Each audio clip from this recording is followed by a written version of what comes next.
Trump celebrates Christmas surrounded by family, friends, and Twitter. West Palm Beach, Florida was not calm and bright on President Donald Trump's Twitter feed this Christmas. Trump, marking his first Christmas as president from his private club here, balanced the traditional presidential holiday tasks, teleconferencing with the troops, speaking with young kids looking for Santa Claus, and attending a late-night church service, with the fire-breathing tweets that helped turn him from boisterous businessman to an unconventional commander-in-chief. It was a characteristic end to an often tumultuous year, where the president regularly found himself exactly where he wanted to be, at the center of attention. Trump celebrated the holiday with his family around him at Mar-a-Lago, the private estate that Trump has warmed to calling the Winter White House, joined by most of his children and grandchildren. Along with First Lady Melania Trump and her parents, the Trump brood sat at the center of the club's dining room on Sunday night, kept at arm's length with rope and stanchion around their tables. Feasting on turkey, beef tenderloin and creamy kale, Trump was said to be in good spirits and surrounded by the friends and informal advisors that make up the group of men and women who help steer the president from outside the White House. Even in his comfort zone, though, the president's Twitter feed raged at familiar targets such as the FBI, the Bureau's outgoing Deputy Director Andrew McCabe, and the news media. In one retweet, he shared a user's image of him speaking on the phone that included what appeared to be a blood splat with the CNN logo in the center on the bottom of his shoe. Trump slammed McCabe for that fact that his wife, Dr. Jill McCabe, ran for Virginia State Senate as a Democrat and received donations from Virginia Gov. Terry McAuliffe's Political Action Committee. McCabe told senior FBI officials months ago he was planning on retiring in the coming months, two sources familiar with his plans told CNN. The tweets, however, have led some Democratic lawmakers, who have watched Trump attack the FBI and denigrate special counsel Robert Mueller's investigation into Russian collusion, to speculate that Trump is trying to force McCabe out early. Even away from the often restricting White House, the tweets were a reminder that Trump enjoys turning to his millions of followers to slam those who he felt have wronged him in his first year in office. On the list, political correctness. Trump tweeted an hour before arriving at church that he is proud to have led a charge against the assault of our cherished and beautiful phrase, an oft-used, and little evidenced, line criticizing people who say Happy Holidays, not Merry Christmas. The president is at his most comfortable in Mar-a-Lago, according to friends and advisors, who say Trump will regularly work the room at the club, socialize with members and use them as sounding boards for his thoughts and ideas. He has been coming to the club since the 1980s and has maintained close relationships with the moneyed families that make up the Palm Beach social scene. On his first Christmas as president, Mar-a-Lago has been rendered a veritable fortress, with police cars blocking most traffic past the palatial estate and Coast Guard cutters bobbing along the Atlantic beach and intracoastal waterway that sandwich the property. Trump treated the hundreds of law enforcement and military personnel securing his vacation to a Christmas lunch at his estate on Monday in a show of appreciation for their work, a source said. The spread featured typical Christmas dishes and was paid for privately by the president. He wasn't expected to attend the buffet himself. Trump's time in Florida also frequently means time on the golf course. Trump golfed on Saturday with pro golfers Justin Thomas, Danielle Berger and Jim Herman, and with friends on Sunday. Past presidents have mainly celebrated Christmas away from cameras. George W. Bush spent the holiday at Camp David, tucked away in Maryland's snowy mountains, before decamping to his Texas ranch. Barack Obama visited troops at the Caney Bay Marine Corps base near his rental compound on Oahu, but otherwise remained out of view. In CNBC Palm Beach, however, Trump has embraced a public display of holiday cheer.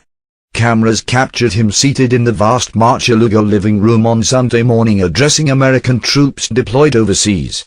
He told them he was proudly declaring it a Merry Christmas again.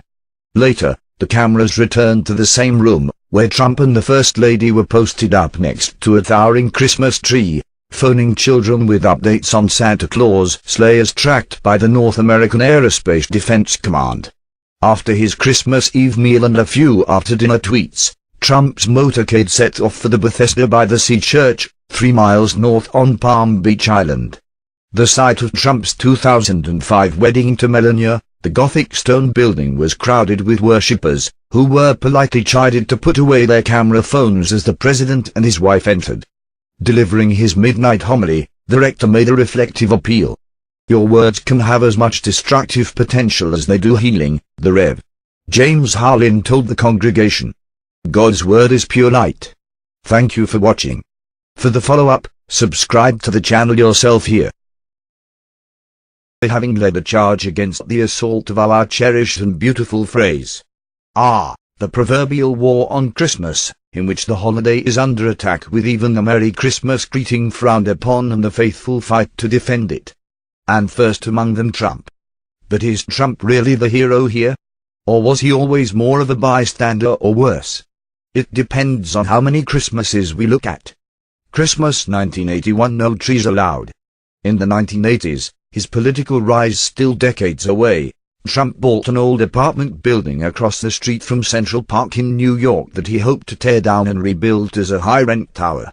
When the longtime residents wouldn't move out voluntarily, the New York Times wrote, Trump hired a management company that essentially ran the building into the ground. And while Trump threatened to house homeless people in the building, the management company used creative tactics that included covering windows in tin and forbidding Christmas decorations in the lobby. It was probably the least of residents' concerns, but Trump allowed no Christmas tree in 1981, the Times wrote, nor in the next year.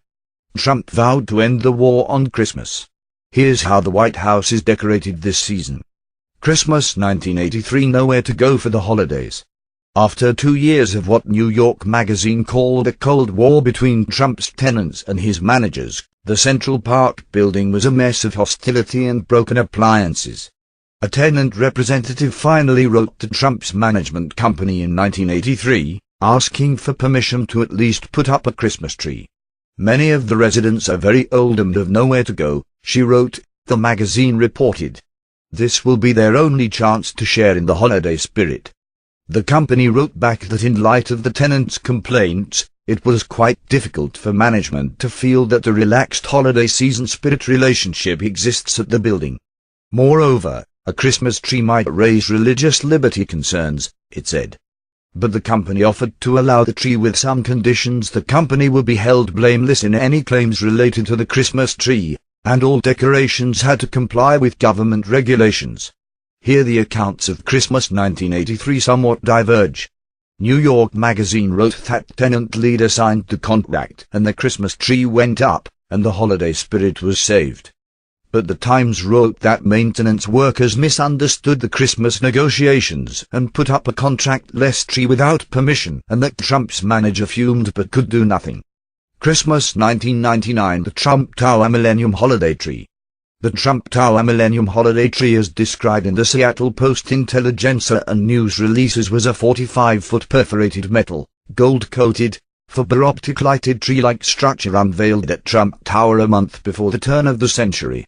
No pictures of the Millennium Holiday Tree can be found, and some references describe it as a traditional Christmas tree, which Trump Tower is now known for. It's important to note that this was several years before the war on Christmas joined the cultural lexicon, when Bill O'Reilly aired an expose in 2004 on how the generic word holiday was supplanting traditional Christmas language. It would be even longer before Trump demonstrated any real concern about the distinction. Christmas 2009 to 2013 as told by Trump. The Obama Christmases. While Trump continued wishing happy holidays for years, his first use of the word Christmas on Twitter appears to have been in 2011, shortly after he expressed interest in running for president. Trump suggested buying his new book as a Christmas present that December, and a few days later he complained that President Barack Obama had issued a statement for Kwanzaa but failed to issue one for Christmas. As the Associated Press noted, this was a false assertion. Obama had, like presidents before him, acknowledged the African heritage festival of Kwanzaa. But he had also wished Americans Merry Christmas, as he did every year during his presidency. It is true that Obama changed the annual